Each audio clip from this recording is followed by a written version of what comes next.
Hello YouTube, welcome back to my channel for some more Samurai Warriors 4 2. So previously we have completed the campaign of the rivals, and today we are going to proceed to our next campaign. I guess this is one of the campaigns that I'm least looking forward to, but all in all we still have to complete this game for you guys, so let's have this started. By the way, I don't have personal hate against any of the characters, so please don't blow my face off for, I guess, virtual characters. それは二人だけの宝物。乱世に飲まれそうになった時、戦が怖くなった時、彼女たちは思い出すあの約束を。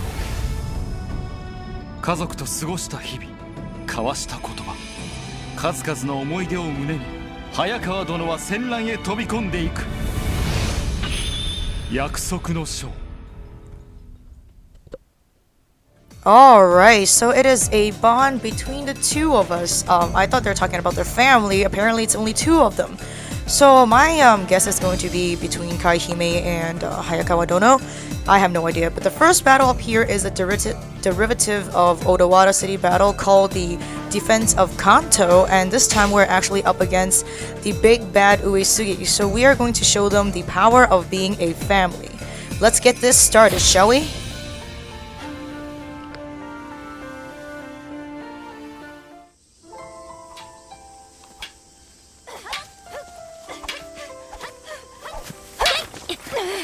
Kai, 手加減をしている場合ではないでしょ。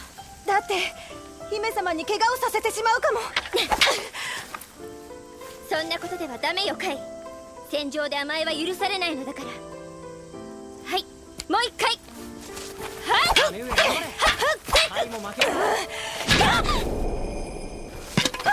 様、お怪我は？大丈夫よ。さすがはカイね。姫様。はい、よくできました。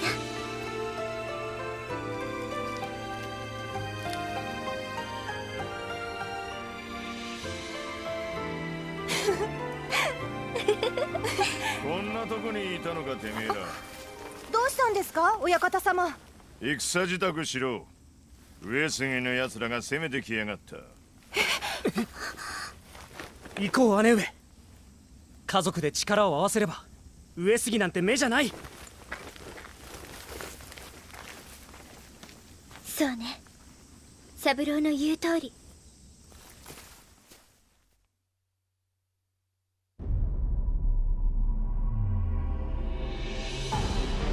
時は戦国時代。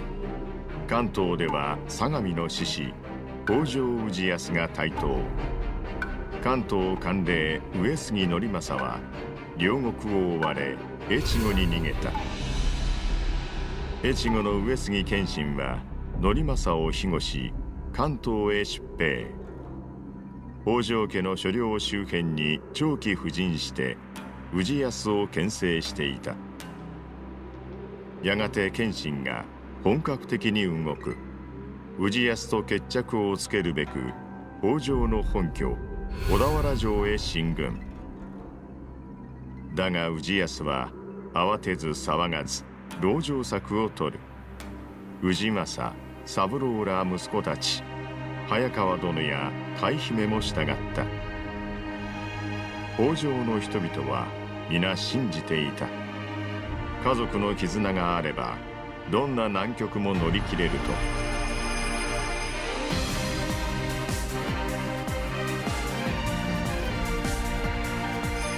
約束の章、関東防衛戦。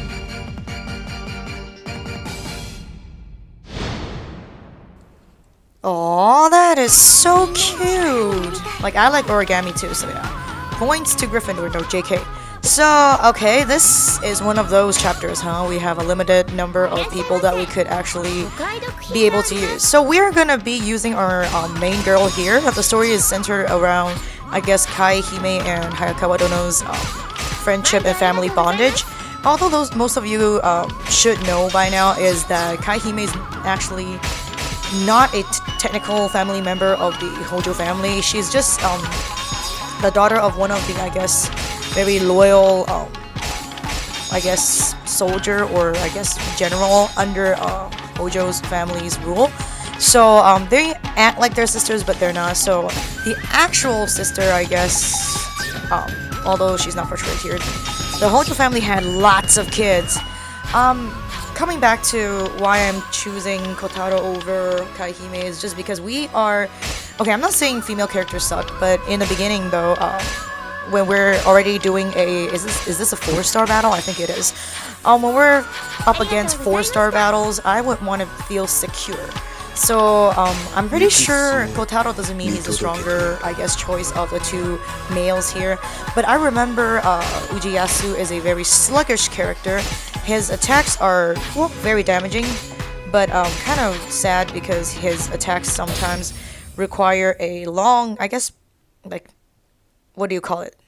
Animation to complete, and during the like I've mentioned many times, during the process of him executing his attacks, it's really easy to get terminated if someone hit you. In these earlier, I guess, battles as well as the lower difficulty, people intercepting your attacks weren't that, I guess, an issue. But when you actually go like on playing the other, I guess, levels as in hard or hell difficulty, it's going to be ridiculous. So I'm going to basically try my best to use a more stronger and I guess faster character. So that's my choice of Kotaro, and plus there isn't other choices at all. Speaking of which, I guess if they're going to possibly make a new character, I would love to see Hojo Saburo. Like the little younger brother character that you've seen in the opening sequence. He's actually later on, I guess, even in the real history, he was actually used as a hostage after, I guess, they failed in this battle to protect their land against the Uesugi.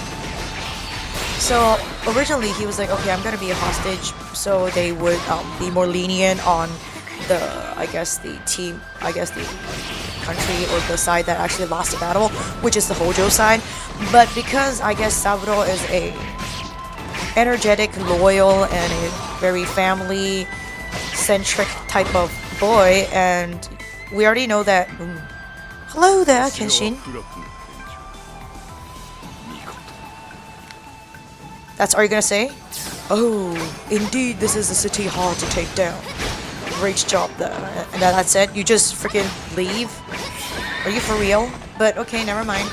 So, what was I saying? Yeah, so basically, we know that in real history, Uesugi Kenshin, most of the like historical references is he's not married, so he didn't have his own kid.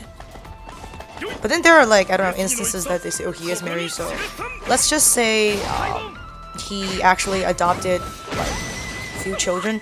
One of them is the son of his sister, Ayagosen, and the other is rather famously, rather a famous situation is the son of Hojo Ujiyasu, which is the Saburo that I was talking about just now. So speaking of Saburo, he's one of those characters that I surprisingly see Koei put an effort in designing him, because he could have looked like his uncles as well as his other brothers, like the average officers that we see like running around, like the person that I just beat till death just now. So a lot of negativity towards I guess outsider storyline when we're looking at the situation of the Hojo family. I said that Hayakawa Dono is, I don't know, is like, her character design is one of my favorite because I really like schoolgirls, especially Japanese schoolgirls. They just look really cute. So is Hayakawa Dono. But I know what they mean by, hey, we've got to stay strong. Victory is not something that could be achieved single-handedly. We need the support from all the people that we could find, and ourselves as a family, we can't just give up. Like, I appreciated that because that's the spirit of getting anything done. Like, you can't just say, okay, this is gonna be difficult, I'm just gonna call it quits, right? But, like I've mentioned many times, many, like, other, I guess, clans, as well as warlords, etc., etc., they thought the same way. They would want to do something for their own people. They would want to be the winner, but there's a lot of things that you have to consider. Just like we've played the several, I guess, campaigns in a row before. Example is in the campaign of Master and Servant. Yeah, I guess Date Masamune could be a very decent, I guess, warlord as well as a leader of a big, I guess, portion of Japan's land. But being up against Hideyoshi when the resources, everything, manpower is significantly greater than yours. Even if you can win one battle doesn't mean it could last forever. Like, if one day they decide to come back and just beat up your bums, you are still going to lose. And you might not die as a leader of the city or as, I guess, representative of the force, but many innocent people, soldiers, would die for you. So, for the best, I guess, outcome as well as preventing further damage to the, I guess, lands of Oshu as well as the Date clan's ruling of these lands, Kojuro made a good choice. Let's just, I guess, give in and surrender first. Maybe there's a chance that we could like come back again. Obviously they couldn't, and they end up switching from Toyotomi to Tokugawa. But then the problem is, because they surrendered, so they still get to keep their land, except they're not the ultimate, I guess, the ultimate person that could have a say on things, but yeah. So for newcomers, this character, Kotaro, he's like many of those ninja clans in historical references, they're technically being named as Kuma Kotaro. Like, this is like an inherited, I guess, title as a special ninja. Just like in the Iga like clan of ninja, the most famous inherited name that you could get is actually Hattori Hanzo, which is also a playable character here, which I have not been using. I'm not sure, do I want to like do some quicker battles with, I guess, the characters that you guys didn't get to see during the main playthrough. Like, I guess this one there's only a choice of 4, and in the Shimazu Rivals chapter there's only 2 of them in the very beginning, so there's not much I can do about that. But because, like you guys could have remember that in 4 and this one we have every single character available up till 4. So there's also Okuni, there's also Sasaki-ko, is it like Kojiro? And then there is Miyamoto Musashi and many other characters that were not even featured in the main story. In 4, they spin these characters off as mercenaries, so they sometimes show up as well as they are the, I guess, the tutorial, I guess, battle instigators in the mercenaries mode. So I'm still not really sure how we are going to unlock the other characters, because I don't know if you guys noticed that when we actually complete a certain portion of the campaign, or when we completed the campaign in general, we actually get to unlock several characters. So so far we have not had any encounters with these two, as well as Okuni yet.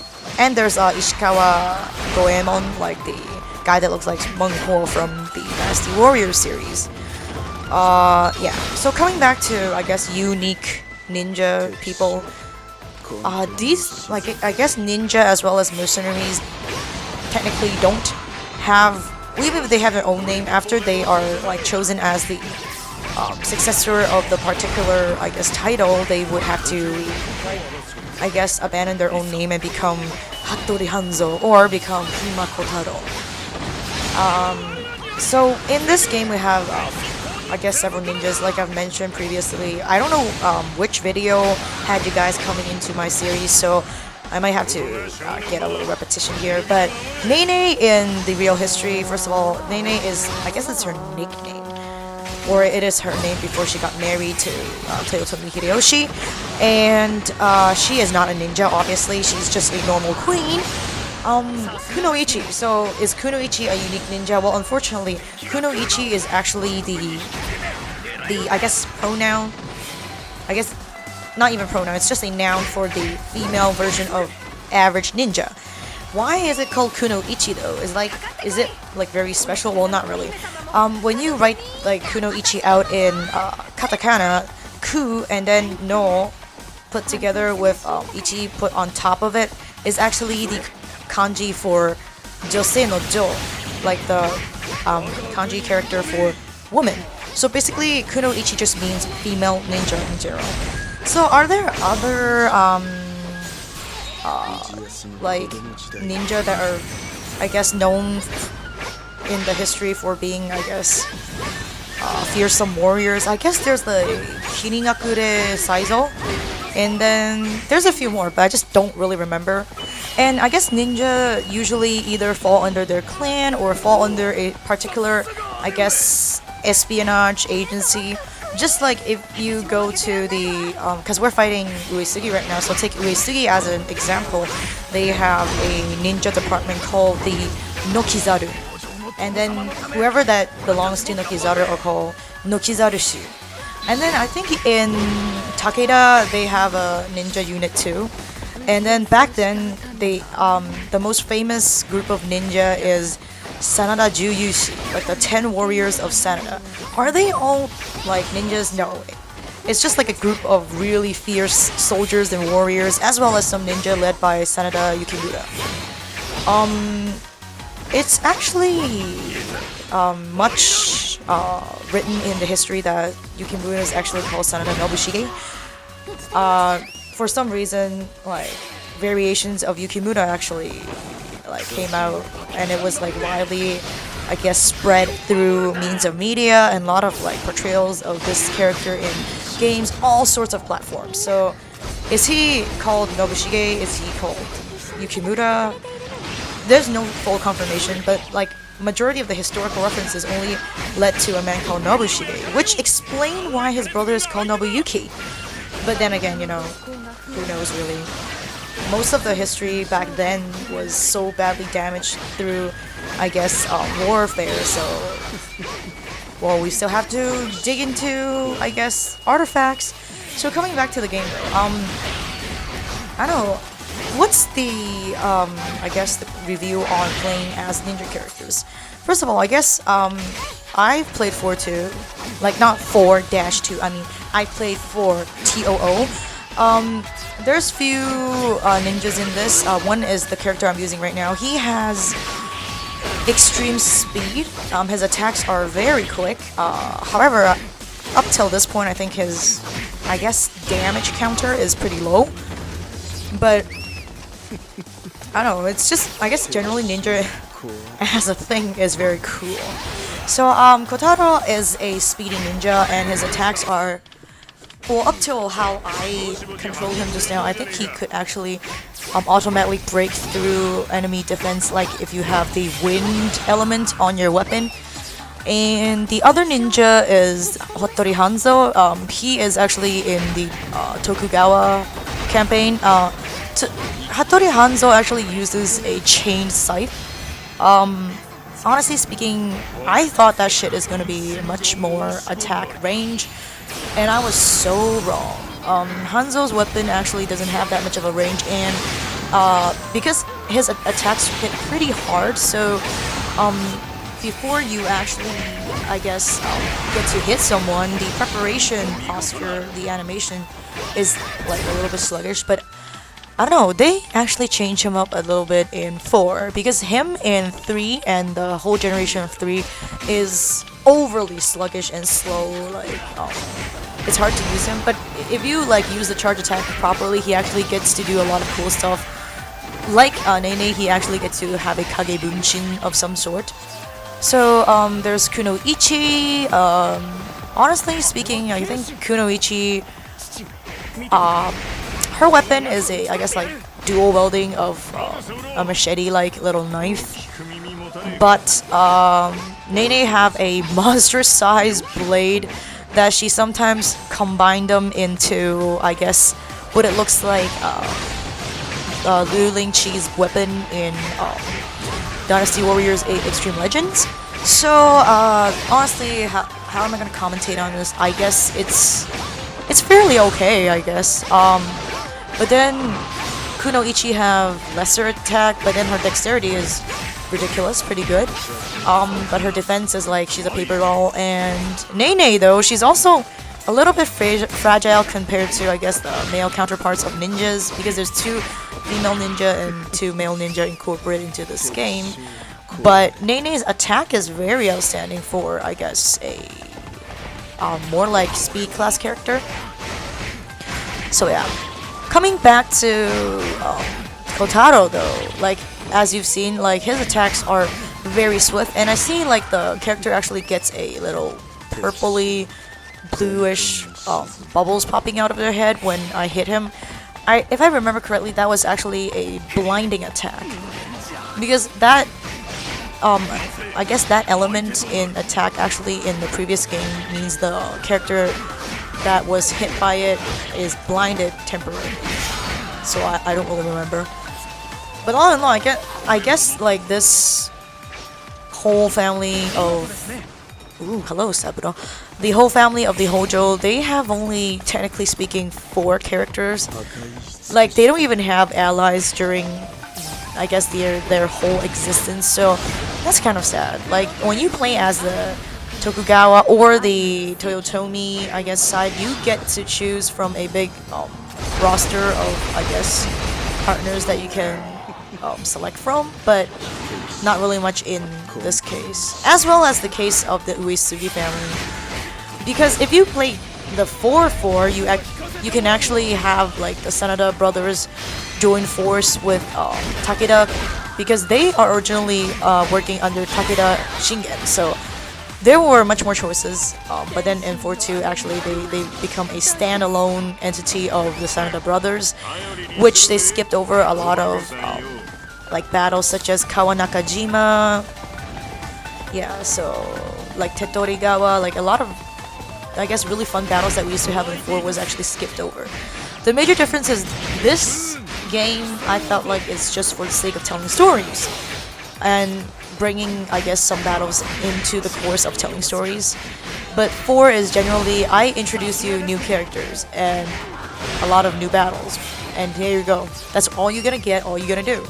So which one do I prefer more? I guess it really depends, because the gaming style is almost the same, except there's a lot more quick time events and you have a skill tree now. You don't like just I guess learn skills from your weapon, instead your weapon have their own skills, like I guess attack range, etc, etc, but yourself actually learns skills, like I could say I would have added attack for 30 seconds, etc. So coming back to Hayakawa Dono, I guess if her weapon is upgraded with speed as well as I guess attack damage, it could have been better, because I'm not saying that a female character sucks, but most of the time because they're like really fragile, so for I guess battles like these, the first off battle is already 4-star, it's gonna be much tougher, I guess. Oh yeah, one thing I don't like about Kotaro is like what you saw just now is his Muso. He tend to run at God knows where, and yeah. Oh, then again I realized that I actually forgot to mention that like female characters, most of the ninja characters are actually very fragile. Because I'm just like, hey, why is Kotaro like already below half HP? Well, the reason is because he's kind of fragile. Whoa, who are you, man? Are you like Rock Lee from Naruto? Omote renge! And blah, blah, blah, blah, and down they go.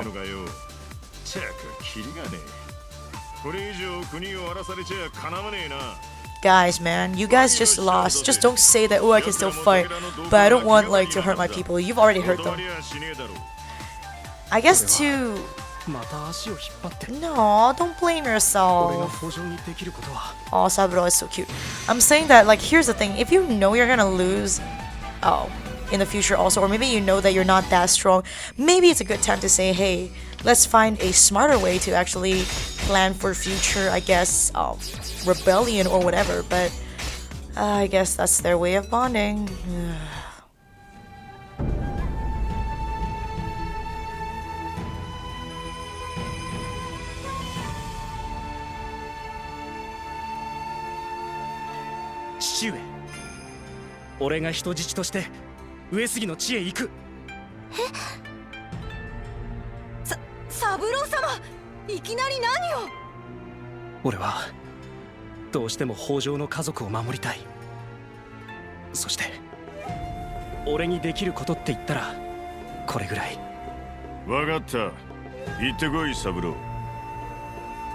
Oyakata-sama, 本気です三郎様にそんな危険な役目を。姫様、親方様を止めてください。三郎様が言っちゃいますよ。大丈夫よカイ。三郎自身が選んだ道だから。姫様までこんなのって。気をつけて三郎。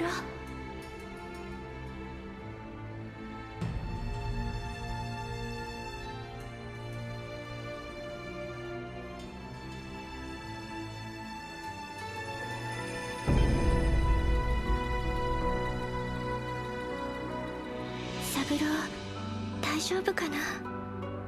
あの子すごく繊細だから。ならば止めてやればよかったな。それはできないわ。北条を守るためにお父様と三郎が下した決断だもの。